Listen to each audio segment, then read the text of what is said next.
Hello, my friend. So you want to dive deep inside of the mysteries of the universe, or the depth of your own being, to see what is there. You want to extend your consciousness. Maybe you want to work on some old traumas you have, and you kind of want to face them now, and to see what is possible maybe on the healing perspective. Or you maybe just curious about what's behind the veil, and you're planning to have your first or maybe one of the first psychedelic experiences. Congratulations on that. It takes some courage to do that, to plan that, and I want to give you a little guide what's important to consider before doing that.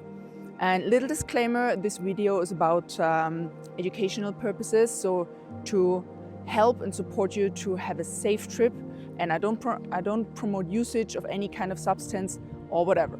So let's dive in, guys. Set and setting. You might have heard about it, set and setting. That is like really important. And the first thing that is really, really crucial is that you are in a safe environment. So what safe is, you need to know for yourself. For me, personal safe is being by myself, alone at home. That's for me the most safe environment I can imagine. Other people do it with friends. What I always recommend is having at least one person that is sober. So of course, worst case scenario, somebody has to call the ambulance or whatever. And having a trip sitter can really, really help you, especially when you go in higher doses, to relax, because you know somebody is there. But if you are doing it by yourself, choose a safe environment.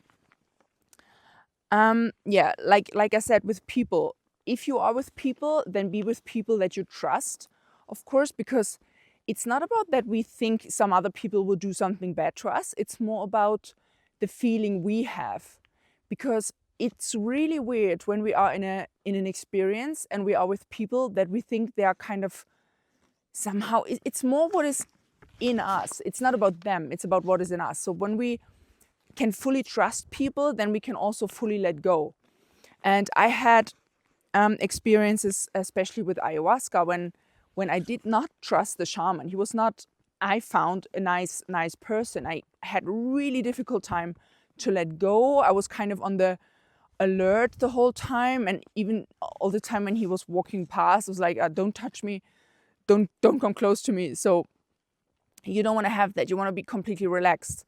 And of course, it depends on the substance as well. For example, ayahuasca, I would not recommend at all doing it alone. Always in the retreat setting with an experienced shaman is mostly the best option.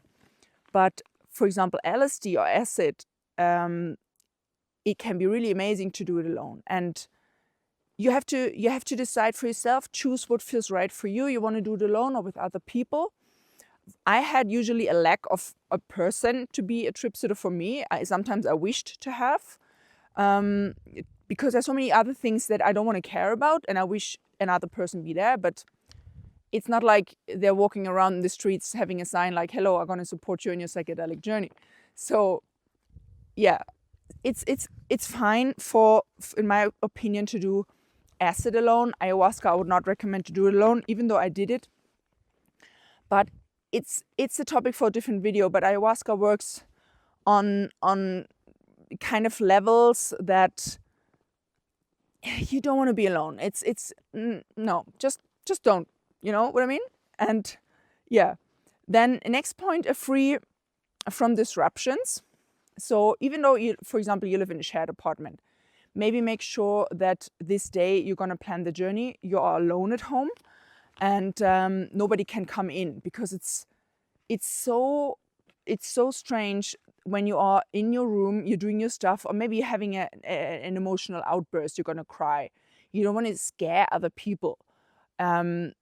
Make sure that if you do it alone, that you are really alone, because even if the other people know, then you are in your room and you know that they know, and it's kind of weird. You're like, I cannot. Sometimes you want to scream, or sometimes you want to laugh, or any weird stuff, and you just don't want, other, like, kind of pull other people in that. And also, you don't want to have any interruptions. You are on your journey. Any interruption is sometimes really brings you out of the experience, maybe just in a moment when it was really important for you to stay in there.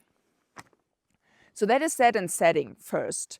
Then, of course, we have mental preparation and physical preparation. Mental preparation, what really is important is set your intention. So I did not even believe how important it is to set an intention until few times I had no intention. I was just going into the experience and then having the experience with an intention. What is an intention? Like, what do you want to do? What is it that you want to do, that you want to learn, that you want to find out? What is it? You have to be really clear on that. For example, some people say, I want to face an old trauma, or I want to go into a past life, or I want to see what happens when my consciousness is extended. I want to meet extraterrestrial beings. I want to, like, what is it that you want? What is your purpose of doing the journey? Everybody has a purpose.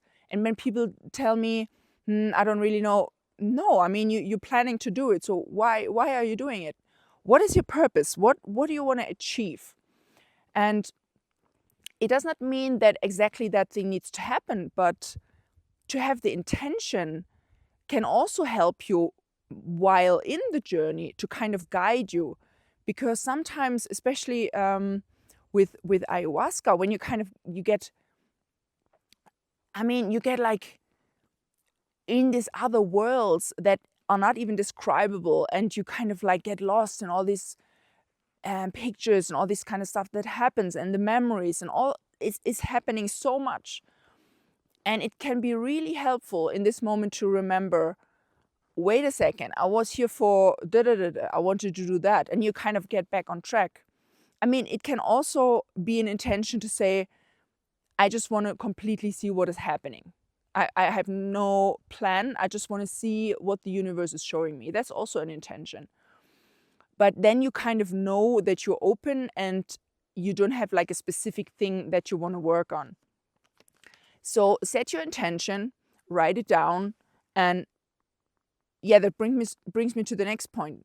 Meditate and journal before. Meditating means you kind of go really deep inside of yourself. You close your eyes, be in your room, and you really feel what is there. What is your intention?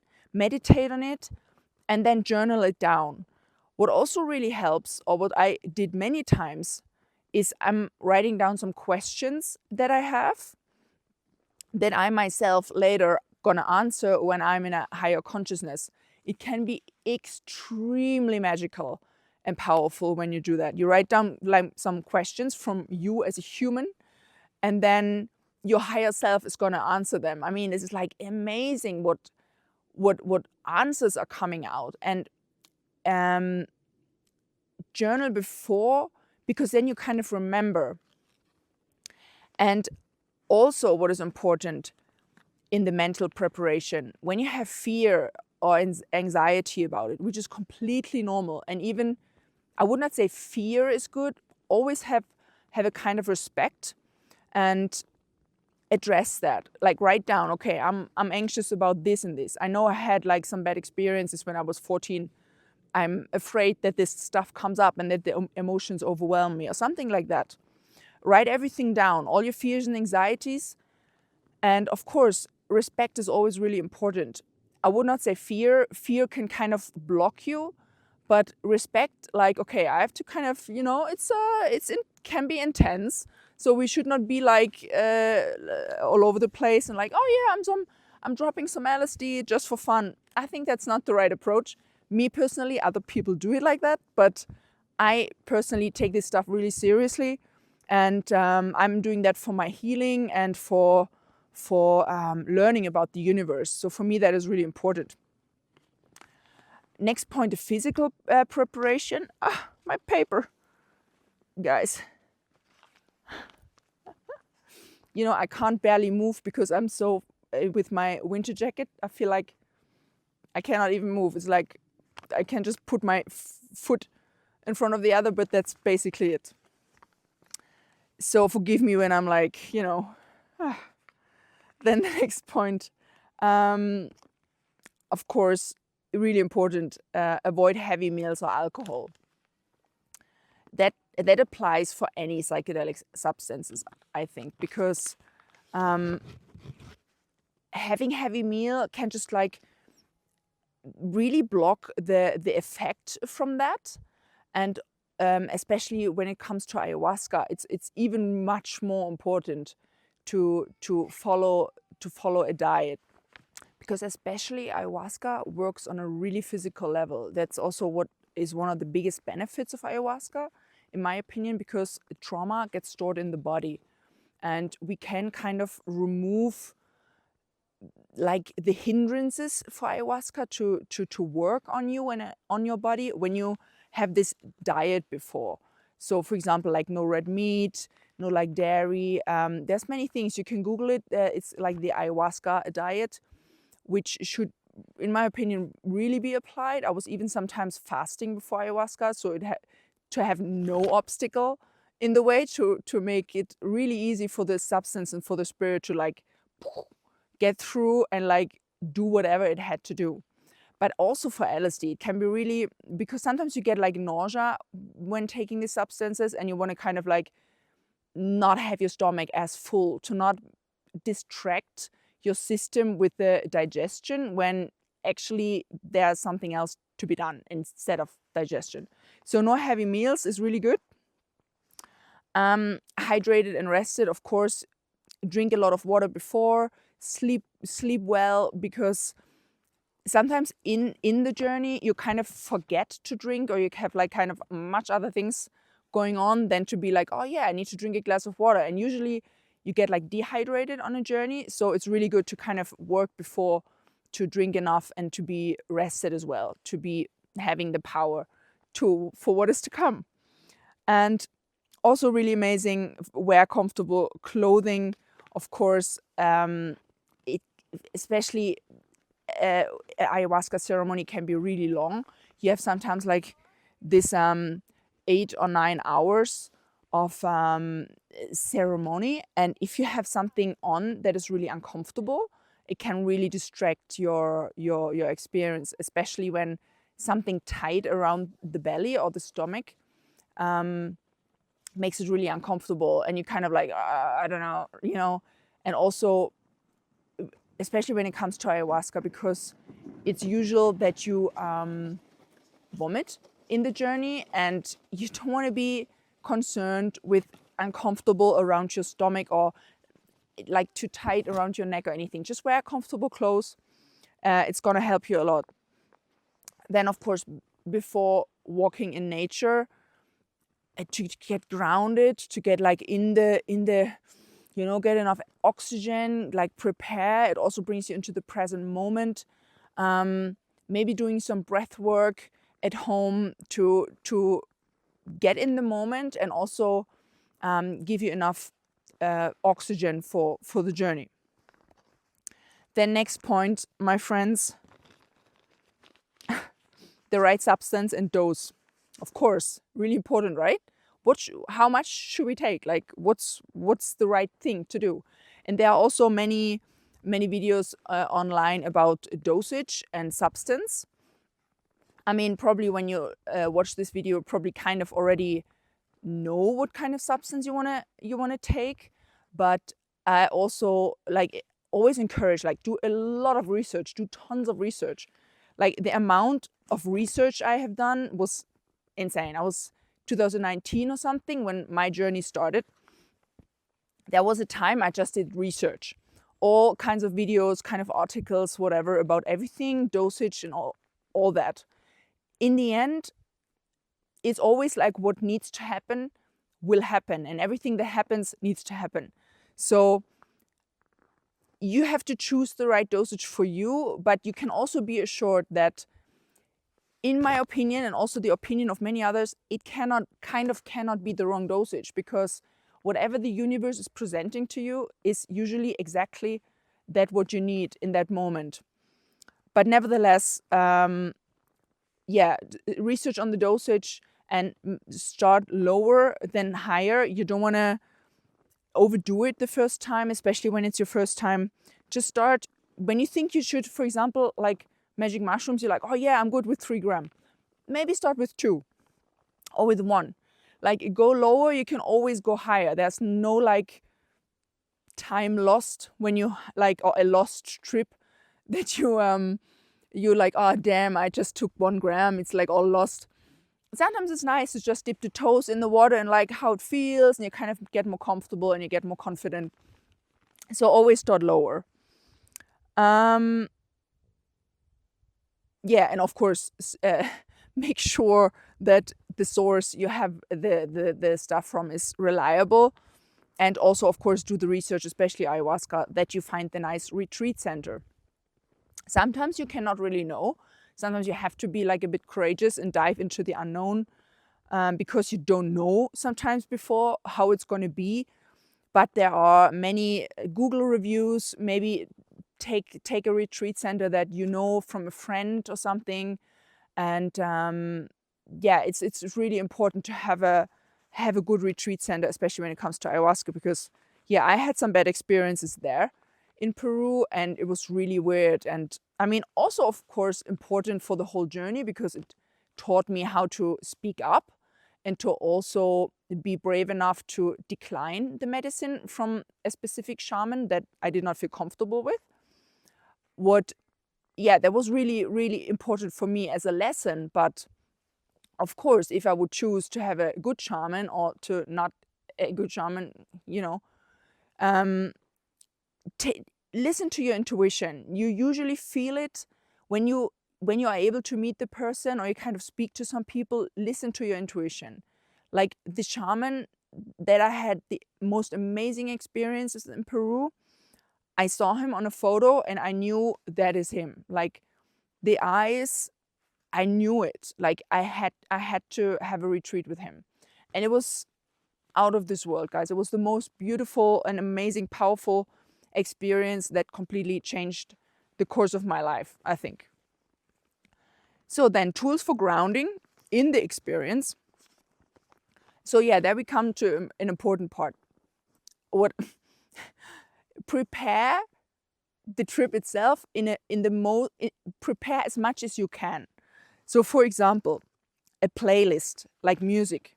You don't want to be with your phone when you have a psychedelic experience, because you don't even understand what a phone is anymore.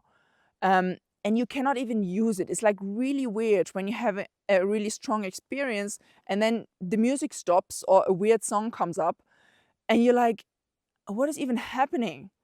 And then you want to like change the song, but you don't like playlist, and you just like, it's just way too much. You cannot handle it. You cannot deal with it. So prepare a really nice playlist. And it's usually better to have it more calm than to have it too crazy. Collect some nice songs, maybe that songs that you feel comfortable with. There are also nice playlists on Spotify about psychedelic experience, so you can have a look there. And I really highly encourage you, prepare a playlist and then put your phone on flight mode and just leave the playlist going and put the phone somewhere else. So you really have to trust the playlist to not have some crazy stuff coming up and you're like, oh my God, what's going on? It can be really disturbing.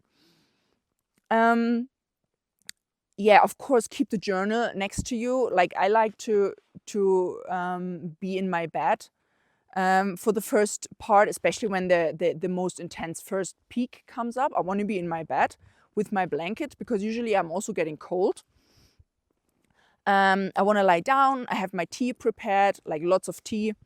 And then I have my journal next to me with the questions I wrote down, because you don't want to, you be in your bed and you're like, oh yeah, my questions, but where are my questions?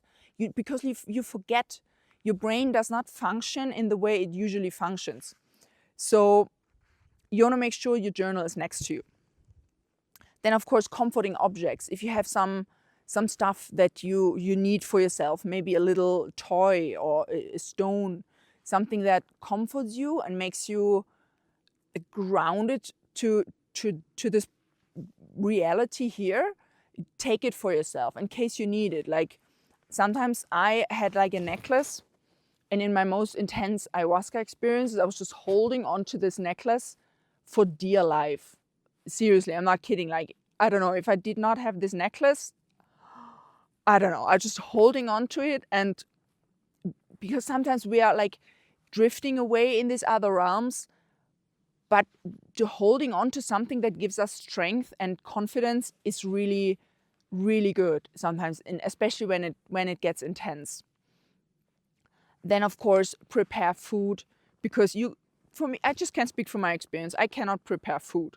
It's way too much. Even to get to the fridge and take a plate and put the food on the plate, sometimes it's too much. It's too much, like any kind of logistics, almost impossible for me. To get dressed, to go outside, sometimes takes 1.5 hours, because you have to imagine, like you're gonna get dressed, but then you forget that you wanted to get dressed. You kind of sit and you look at something and you get like away in another universe again, and then you kind of like, oh, what did I want to do? And you kind of like go on with the plan. Then you put on the shoes, but then you don't know where the jacket is. So it all takes for ages. And to make your life easier, just prepare everything. Pack a little backpack with a blanket, put the shoes there, put the jacket there, put everything you need in case you want to go outside, and prepare everything. And the food, make it ready, make some nice sandwiches, put them in the fridge. You want to have at least the least work possible in your journey, to not having to deal with logistics. That for me was so many times. Like, I'm like, I don't even know how to make food, when you're hungry and you're like, ah.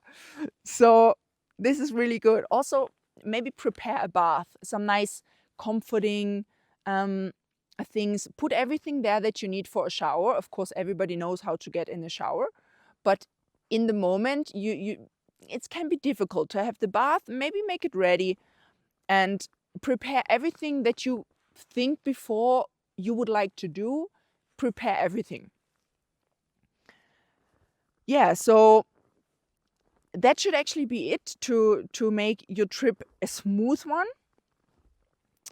I was sometimes, when I'm did trips on my own and I was going to higher dosages, I was kind of informing people and telling them, I'm having an experience, kind of just keep your phone on, you know what I mean? And yeah, you can, these kind of things, like, be responsible, think about what you need, especially to feel safe when you're gonna dive deep. Because it feels like you're hanging on a cliff, and sometimes you feel like you just let the cliff go and you just want to fall. You want to just let it go. And you cannot really let go when there are some concerns in the back of your mind. And then, of course, last point is make an integration plan. Like, plan ahead the time after. I highly recommend not work the next day. Do not work the next day. Allow yourself some time to rest and to process what happened. And I made another kind of really detailed long video about integration and how to do it and why is it so important, because it's, in my opinion, almost more important than the trip itself, because that's when the real work starts, the integrating of the things that we saw, that we learned, that we experienced. Don't take that lightly. Don't go straight to work and like brush it off the table, because that's like a waste of a trip, I think. You learn things, but then you kind of forget easier, and you kind of really want to benefit from all that you experience.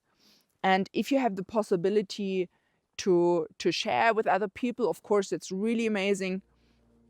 Because sometimes you say something and maybe they have some experience, they can ask you some stuff. And so this can really be helpful for you to also integrate, to share. And journal, write everything down, whatever. It does not even have to make sense, but write it down, and you can always come back to it later when, like, let's say a few months after. And I was sometimes journaling things And I read it a few years later and I was like, wow, this is what I learned back then. And it was kind of confirming in the experience I had like 2 years later, and it all kind of connects to each other. So this can be really, really amazing. And then of course, I wish you a nice, amazing trip, a safe journey. And yeah, let me know in the comments what your experiences are. If you had an experience, or if you want to have an experience, just let me know. I'm always really curious about this kind of topics. And then I wish you a nice time. Have a good day, my friends, and I see you on the next video. Bye bye.